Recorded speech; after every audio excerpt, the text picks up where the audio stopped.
This is Savio. I've been seeking answers to some of life's most perplexing questions my entire life. In 2014, I was diagnosed with stage 3 cancer, and ever since, I realized my calling existed outside of what I knew to be familiar. This podcast is your home for survivors like myself and those who are searching to find meaning to their why. In Season 2, the show includes a mix of coaching sessions followed immediately by interviews with those from all walks of life who have been successful in the business, marketing, coaching, and financial worlds. The intent is to show the human experience in its rawest form so that others may glean insight. Nothing is rehearsed or has been edited. As a board-certified wellness coach, my job is to ask the deep questions of those trying to make sense of their place in this fractured world. I believe life speaks to us in different ways. Many of us listen but don't know how or where to begin. As someone who has crossed the bridge between life and death, I say simply, begin where you are now and get busy living. If you liked today's episode, I would appreciate it if you could share it and subscribe. Be sure to tag me at The Human Resolve so I can reciprocate in kind. So without further ado, welcome to the Human Resolve podcast. In Season 2, Episode 3, entitled The One with the Artist's Dilemma, Alex Harris often finds himself trapped in another person's dream. Believing in self is his only way out of the maze. Hi, Alex. Good to see you. Hey, how you doing today? Good. So what would you like coaching on today? I think my biggest thing that I deal with on a daily basis is just kind of this constant battle with myself. I tend to put a lot of pressure on myself and I want to achieve a lot of things. So I've kind of like these high expectations to myself, and that tends to give me somewhat of overwhelm. Even though I'm clear on what I want to accomplish, I still kind of fight daily to, you should be doing more, you should be accomplishing this. And every day I'm just kind of, dealing with myself, say, I'm on the right path and I can deal with that. And, I'm good at dealing with it, but I could certainly be better. Okay, great. So what I'm hearing from you is that you sort of want to accomplish a lot, but there's this level of feeling like maybe you're not achieving what you want to achieve. Am I correct? Yeah. Also, I work for someone else and I have a career there and I love it and it's a great job. And then I have my freelance business on the side. So it's like, I want to achieve all these things. I do love my job and I want to accomplish all these things as well. And I want to also accomplish, my goals of my personal businesses. And so how do I not put so much pressure on myself to say, you're not where you want to be in life, or how do you get to that next step a little bit faster? So yeah, we all want these things a lot faster. And how can you basically slow down and start to really appreciate the things that you do really have? Okay. So Alex, what would be like a great outcome for today's coaching session? Yeah, maybe some clear advice on how you've helped other people kind of really think differently about their perspective on their everyday accomplishments or their goals.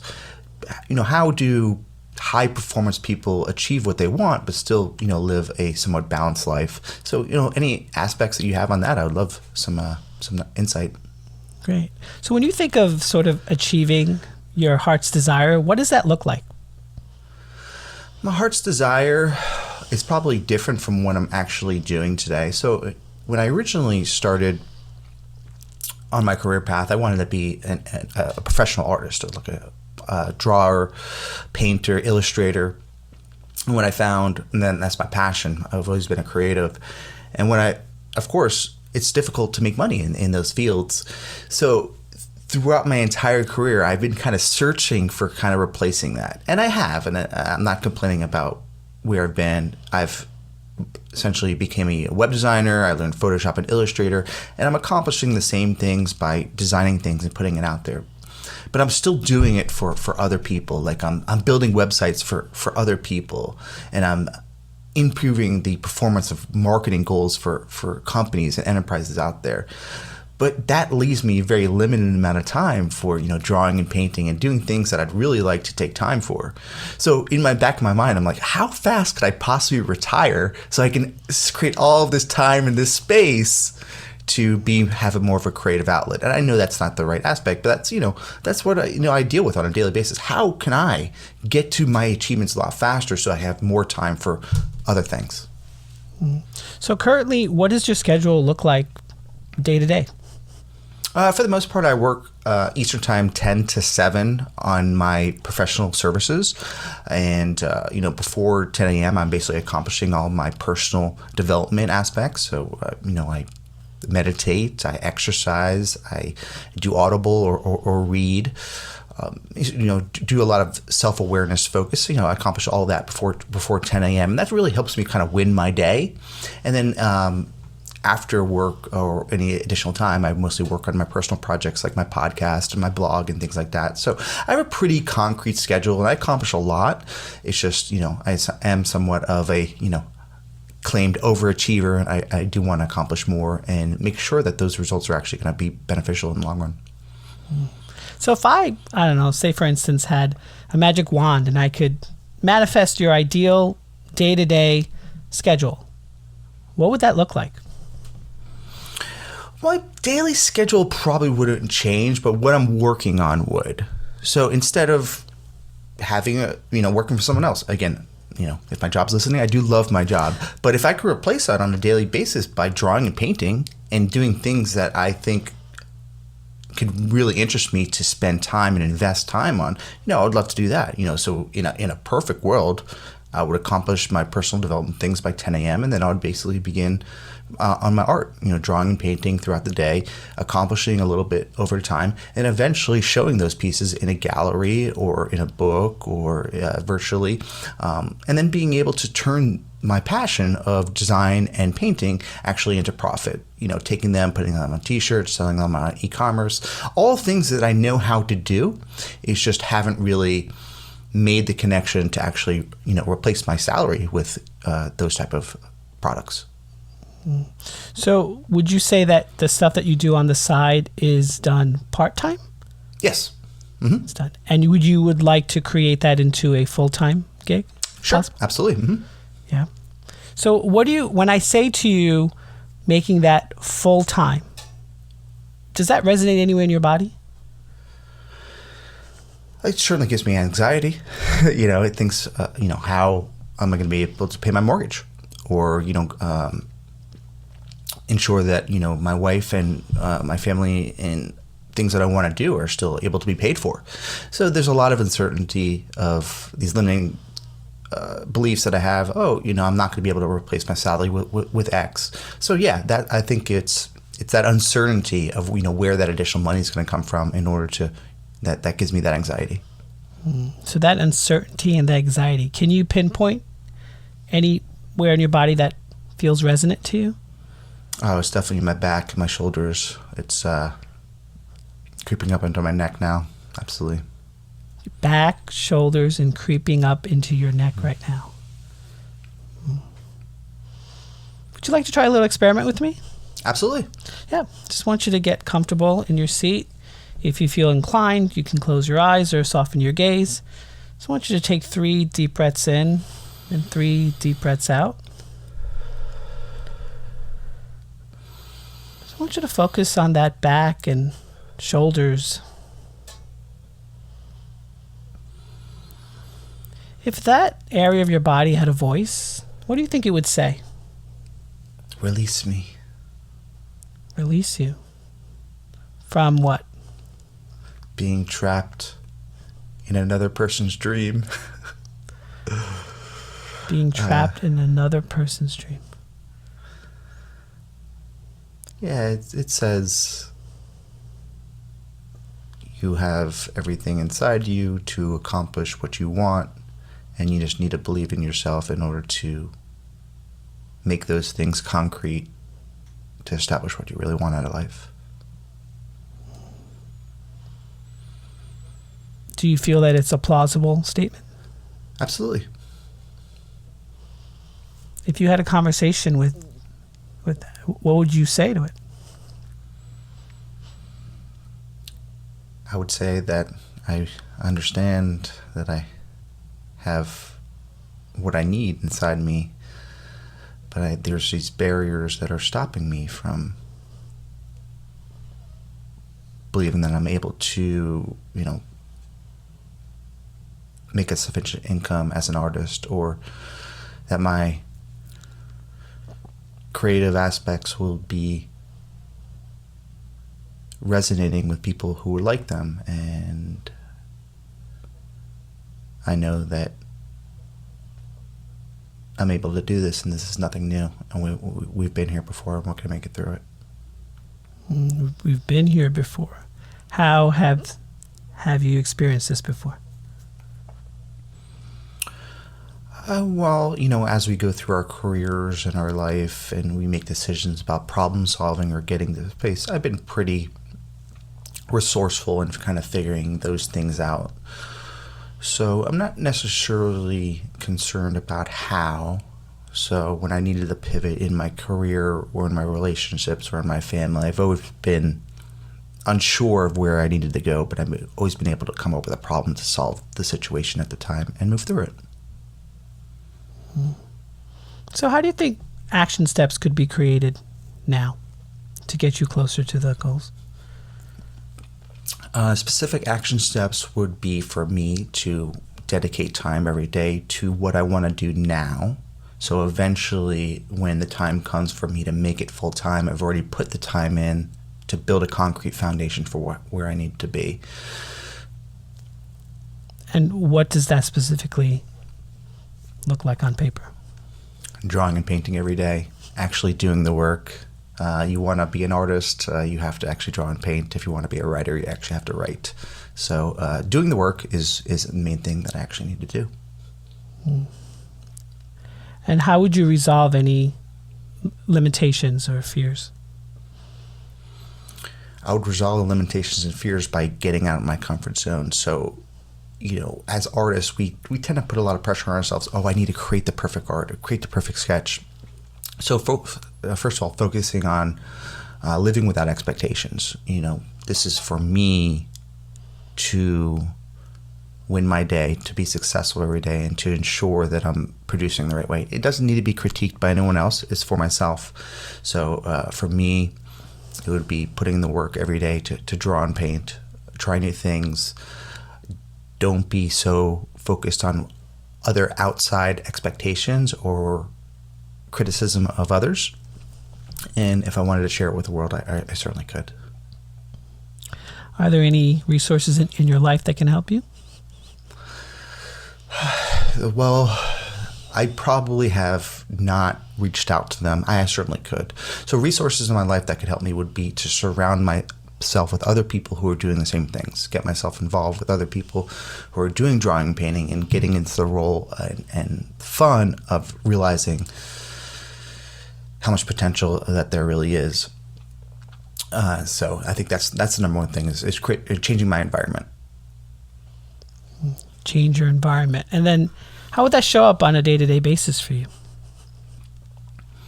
Well, showing up on a day-to-day basis, it would be the fact that I would actually be producing something new every day, or trying something new. And I've done this before. I create these little challenges for myself. Maybe I'll do like a 30-day challenge, where every morning I'll wake up and I'll just, no matter what it is, I'll just sketch. So doing that consistently over time has proven to help you produce progress, right? The more you're able to do every day, it compounds on each other, it builds momentum, and you're able to start thinking about that. And I purposely probably have put these mental blocks to make me not do it, because I'm like, I don't want to draw the wrong thing, I don't want to do the wrong thing. So I think with me, it's just basically just doing the work and focusing on just learning more about myself and becoming more comfortable in my own skin and the artwork that becomes into the world. So Alex, when you draw, I'm curious, who do you draw for? I draw for me. Absolutely. Definitely draw for me, or the people I love, things that I care about from my wife or my family, or friends or fans or the world. I'm trying to create things that people like, and they say, oh wow, that looks really cool, and it resonates with them. So how us as artists, we tend to always draw for ourselves. Like everything that we do is an expression of ourselves, right? But it tells the world kind of how you feel. So I'm very influenced by the things that my inputs, audiobooks, music, podcasts, and a lot of those inputs that I get, I want to basically create them into visuals. And I have all these ideas of how can I turn this amazing podcast talk or speech or music actually into something that people visually understand and do. And then, it goes on this snowball of, I'll create it into animation and put it into a painting and, maybe put it on a t-shirt. And it becomes so overwhelming that I never do it. It's a lot of paralysis analysis. But, I've been essentially working on my portfolio of what I want my gallery to look like all of my life. I know what is eventually going to be in there. So even though I necessarily haven't been, necessarily drawing and painting about it, I have been, researching and figuring out exactly how all this kind of fits together. Because I'm very involved in, art and science and marketing and all these different things and data. And now they can all be produced into visuals. So I have these big dreams, these big aspirations, and honestly, I'm looking for the right people to connect to actually be able to put these things together. Because I definitely think my environment doesn't put me in the right scenarios right now. So you mentioned a couple of resources there. Are there any tools at your disposal that can help you further these aims? Tools, I'm sure there are specific things. So one of the tools that I do use is the the Pomodoro Technique. So the Pomodoro Technique, you can download in an app or you can just use it with a timer. So it's 25 minutes of extreme focus and then you rest. And you do this, you see how many rounds of Pomodoro you can accomplish within a day. So if let's say I'm working and I have a certain amount of meetings, but in between those meetings, I have a set time to actually accomplish goals. So I'll create a certain round of Pomodoros to see how many rounds of focus work can I accomplish within a day. And sometimes I'm able to fit in some creative work or some side work there. So definitely, using the Pomodoro technique has dramatically helped me increase my focus. I'm also very big on meditation, so I do use the Headspace app. So I try to see how many days and consistently across the year I can do meditation using the Headspace app. They're not very long. I set them to 20 minutes. I usually do them before I go to sleep or when I wake up in the morning. So definitely consistently in that. And then I also make sure that I do exercise every day. Even if it's the most minimum amount of exercise, taking my dogs for, a mile-long walk while I'm listening to a podcast or whatever it is. So these things, getting my heart rate up, meditating, and then being consistent on my action every day are probably the three things that have helped me accomplish the most over the last few years. So what I've heard you say is three huge external pieces of accountability, from the Pomodoro to meditation to getting that exercise in. But I'm sort of wondering to myself, how does intrinsic motivation work for you? Oh, I don't want to be intrinsic. I'm afraid of myself. I do spend a lot of time journaling. That's probably where I get a lot of my craziness in my head, and I kind of document it on paper. So before I go to sleep, I tend to I do accomplish a lot in a day, and it tends to kind of stack up and be a little bit overwhelming. But if I'm able to just grab my journal or my sketchbook and just write down, what I'm grateful for, maybe what I accomplished, what I didn't, just really getting it out of my head has really helped me not be as so anxious. I know I'm not going to accomplish everything that I want in my day, but if I get able to accomplish, those three things that I really want to set out for that day, then I just basically document, maybe I want to accomplish this or maybe I accomplish that. Just by documenting and putting it on paper, it creates less expectations of myself and allows me to kind of say, okay, I'm done for the day and I can move on. So you mentioned the journaling piece of that sort of accountability. Is there anything missing? Well, I think adding on to their journaling is really visualization. So I've now been working in digital marketing now for 20 years. And I can go back and look at my old journals and I've written down exactly where I wanted to be in a certain aspect. So I don't do a lot of vision boards. I have done, a little bit of that in the past, but mostly just internally of saying, oh, here's where I want to be in my career in the next 2 years, and writing down a specific, salary that I want to be at. I can go back and look at, this is how I got to each aspect in my career every, 2 or 3 or 5 years. And that helped me with my visualization. I also do some types of meditation. If whatever project I'm working on, I will actually visualize the success of that project. And it helps me just kind of, reevaluate things, because you get, someone pisses you off in a meeting, or you get a bad phone call, or someone critiques your work. I'm a web designer. I get critiqued all the time. A lot of that stuff fills your headspace for so long. And if you don't journal it, or just kind of, put it out there, then it's going to kind of sit there forever. So me, I really used that to improve business overall. How could I go into that next meeting and think about how I would handle those things differently? So, visualization, really knowing where you're going to be before you get there, is essential to your success. Mm-hmm. And so if I had you create right now it's a blank canvas, and I want you to tell me in your life right now, what is it you want to manifest, draw? What would those be? Oh, a blank canvas. So I draw and paint things of thought. So my subject tends to be surreal. So I use things of realism into surreal. So a lot of it is conceptual. How can I paint something that's metaphorically or a parable of something else, and how there's a deeper meaning to these aspects? So when I was in college and I was doing my series for graduation, it was essentially all about the trees of life. It's in the Bible and all these aspects of growing up, but the trees are all about growth, and how this energy in our lives goes into all these different things. So my drawing and painting is all an expression of internally how I feel about life. These faces with multiple expressions, these trees and plants all kind of growing, but it's this all aspect, the metamorphosis of our internal selves to express through life. So that's my canvas that I'm essentially working on. And in a perfect world, I would essentially be working every day on a sketch to produce this overall gallery that eventually I'll be able to put into the world, and then I would be able to turn my passion for that type of art actually into a real business. So what would be an image on that canvas right now, Alex, in the here and now?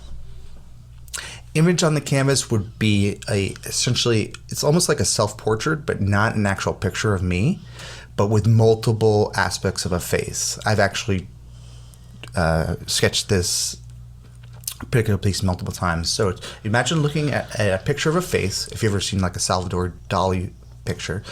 But if you were able to look at it from a different perspective, it creates a different face. If you look for a different perspective, it creates a different face.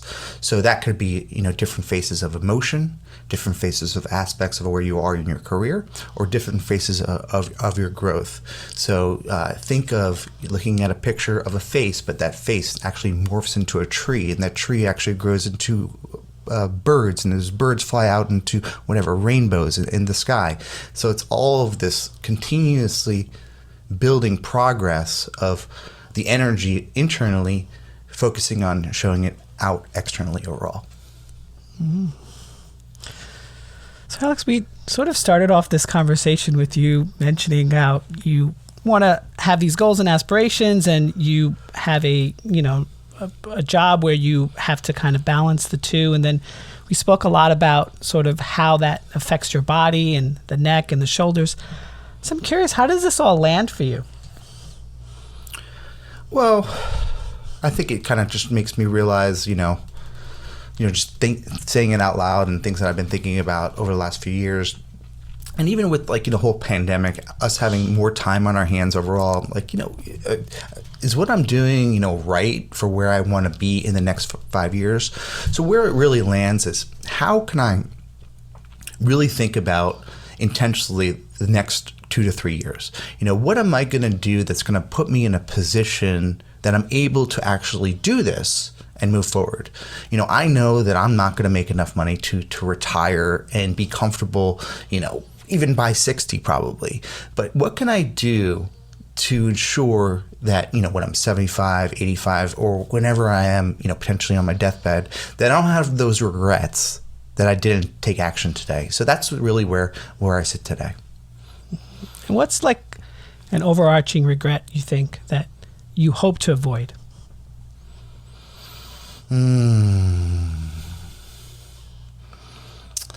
Well, certainly it's not going to be that I didn't do enough. It's that I didn't work on the right things. And you go back to this, working for someone else or building someone else's dream, as Steve Jobs said, don't focus your time building someone else's dream. I think it's kind of really that, even though I love my job and I help a lot of businesses accomplish what they want, in the end, it's not going to necessarily satisfy me to, make me know that I could have done more with the talents that I do have. So I think that's probably the thing, is ensure that I don't have any potential real regrets in the future. So how would you set yourself up for success? Yeah, as I tell my podcast audience, you just got to start. So going forward, I'm definitely going to create an internal challenge for myself again. Begin to really start to focus on drawing and painting.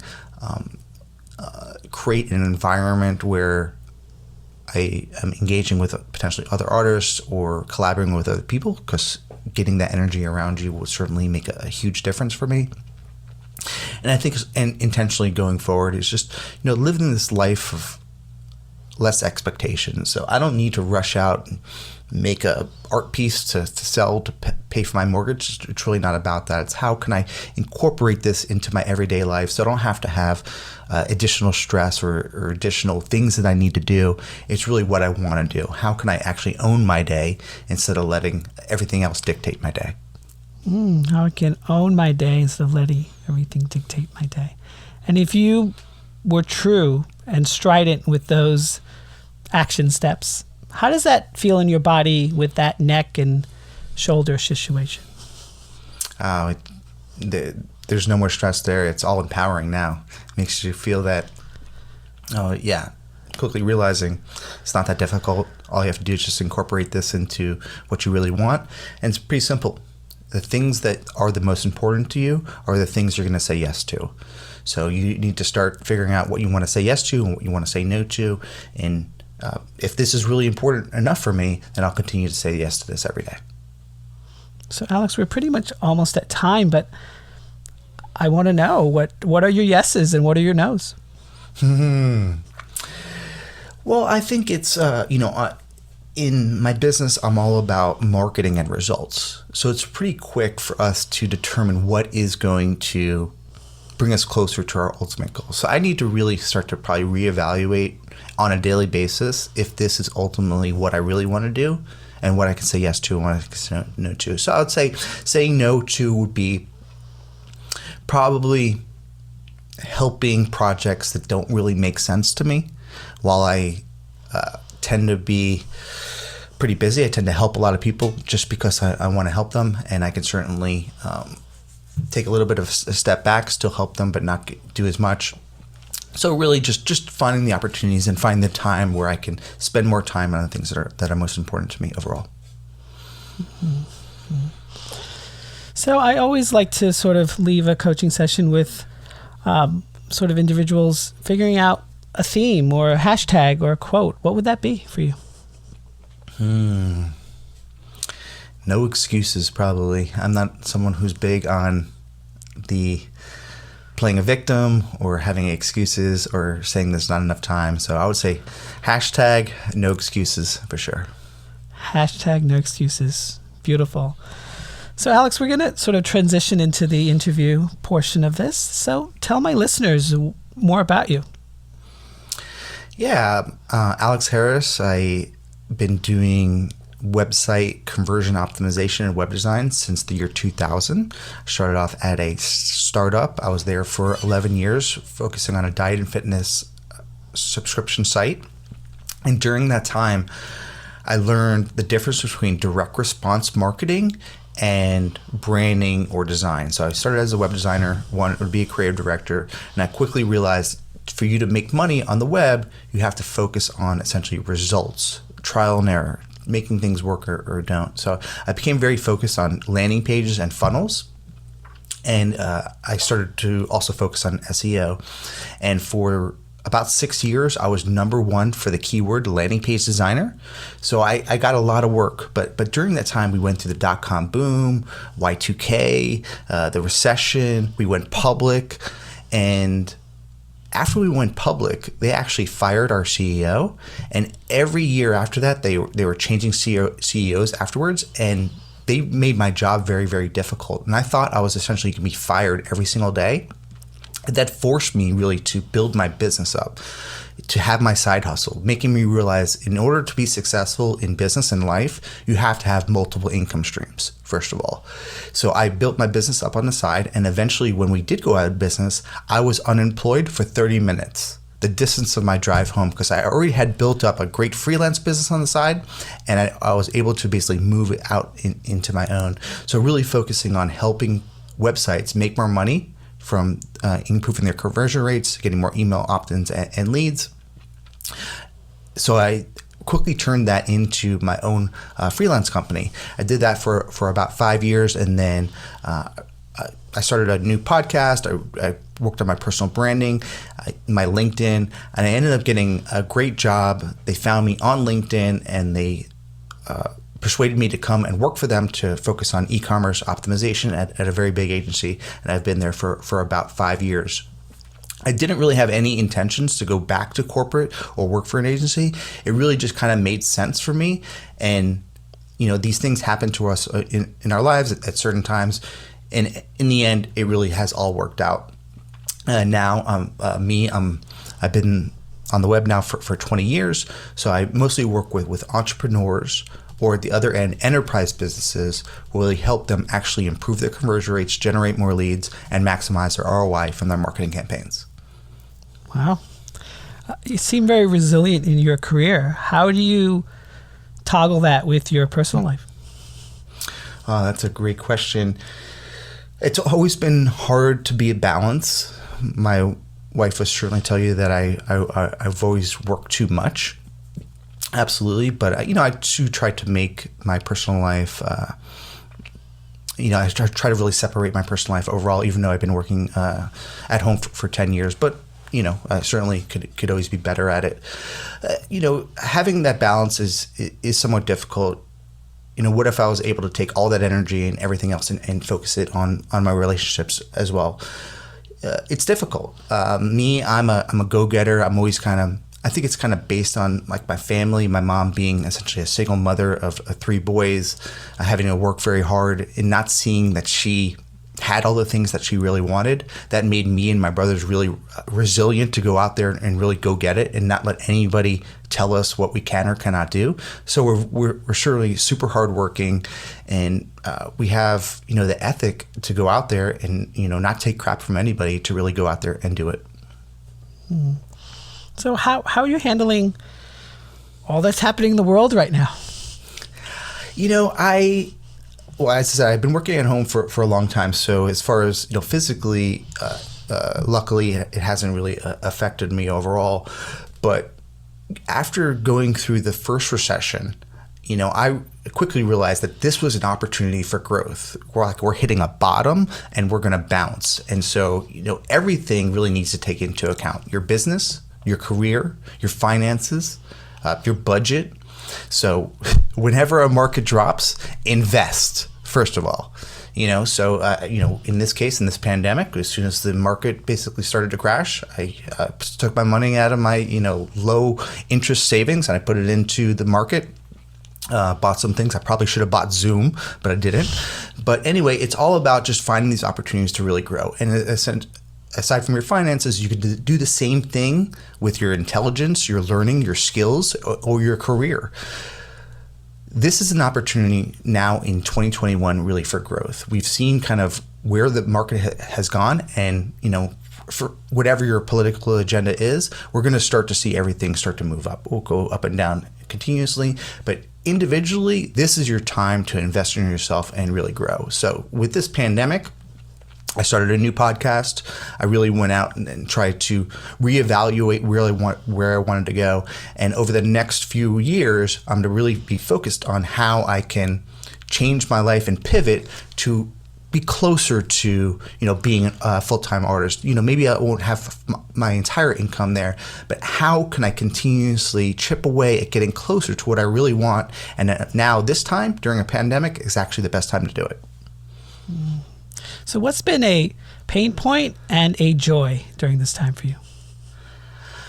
Well, a pain point has certainly been not being able to be around people. So I'm a big coworker. I'd love to go to co-working spaces, even though I work from home, and be around other people. That has certainly been a low. There's certainly a lot of conferences that I want to go to. It helps me get more business and network. So I'm a very big networker. I love meeting other people. I think that's really how you build your overall career and get that leverage. So I think that's the number one thing, is just not being around people has certainly diminished some of the returns that we could have gotten this year.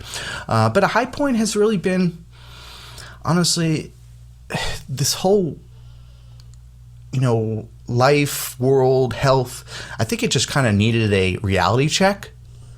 And it's like, do we need all of the stuff that people buy? Do you really need that very expensive car? It'd be great, but you can't even drive anywhere anymore. There's nowhere for you to go. So I think it kind of just, a highlight for me is really just, how can we live off of less, accomplish more with the things we have? And, it just made me really grateful for where I've been and how much more opportunity there really is. It made me really see things from a different perspective. Yeah, I can definitely relate to the driving aspect. I was driving like 60 miles a day, and my car told me I needed a service check, and I'm like, I didn't even use it. And I called, and they're like, no, you have to do it, otherwise the liquids coagulate. And so it kind of sucks, but it is what it is. So, when you think about sort of where your business is going and where the world is going, do those 2 points meet at any sector?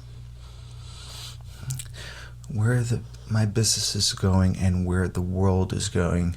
I mean, absolutely. When I first started my first podcast in 2013, people were focused on personal development and, getting out there and putting themselves out there and trying new things. And now, 7 years later, it's tripled, quadrupled. Like, so many people out there are doing great things. And it still seems like it's so small. Like, all of these people who aren't accomplishing what they want, are they just like not listening to the same stuff I am? So I think that there's eventually going to be this merge, and this key differentiator of the people who want to stay average and be mediocre. That's totally cool. You want to, go to your job and come home and watch your football and do nothing all day. That's totally cool. I do that sometimes, but that's not me. And I think there's going to be a big differentiator between the go-getters and the people who stay average.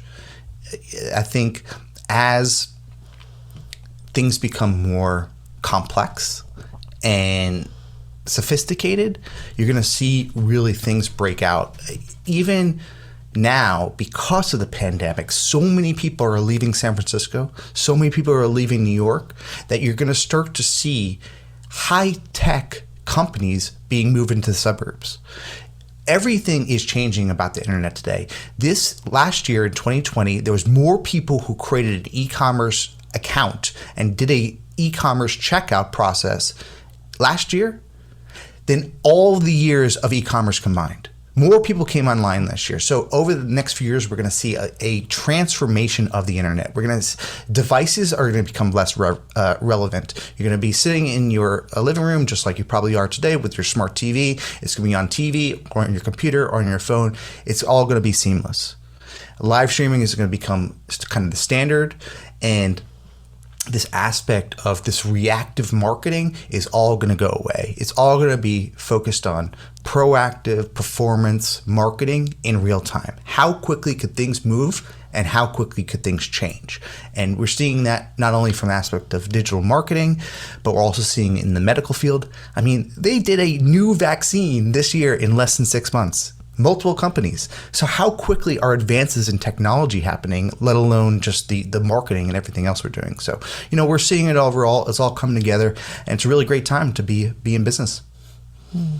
So for my listeners out there who fall into the category of spending most of their time just, not being a go-getter, as you say, how can they transition? What are some Alex rules that they need to do? Well, number one is you start to be able to think differently. Number one, you have to have a growth mindset. So you start with the basics of the foundation, understand what the difference between a growth mindset and have a scarcity mindset. You could pick up the book, A Growth Mindset from Carol Dweck, and then really start to bring in inputs of your life every single day. What I recommend is create your own system for life. Like create your own frameworks. Like me, before 10 a.m., I try to meditate, I try to get some exercise, I try to eat something good, and whatever kind of else happens there. I go through my day, I accomplish X, and at the end of the day, I'll go for potentially another workout and eat something good. That's kind of like my framework. You have to build your own framework so every day you can have the right inputs, whether it's audiobooks, podcasts, books, meeting other people.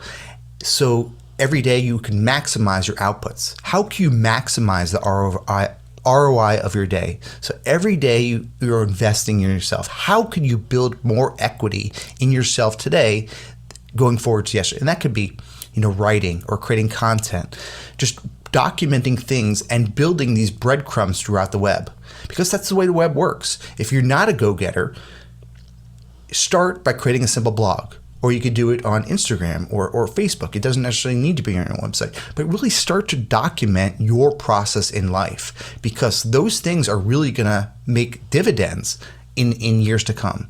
So you're essentially building an archive on yourself and learning more about yourself over time, because not only is it going to help you internally to improve your self-awareness, it's also going to improve your personal branding. Because if, let's say, I'm a web designer, and let's say I could create a series of content, top 10 web design tips to improve your landing pages, top 10 tips to make more money from your mobile website. All of those aspects that you're creating and documenting every day, they're going to live on the web, and someone's going to go to Google, type in those queries, and if your name pops up with the job that they may be looking for, you're going to get a bigger job. And you're going to get a bigger income. And so I would recommend start building your own system. That way you can create intentional actions every single day that are going to compound for accelerated growth. This process is what I call happy progress. This is what my new podcast is all about. It's about making small intentional actions every single day that can focus on improving your compound growth. How can you build momentum in yourself? How can you build a life of being an overachiever, a go-getter?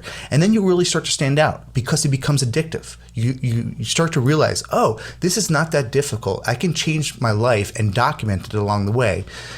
Maybe you're into health and fitness. It's the same process.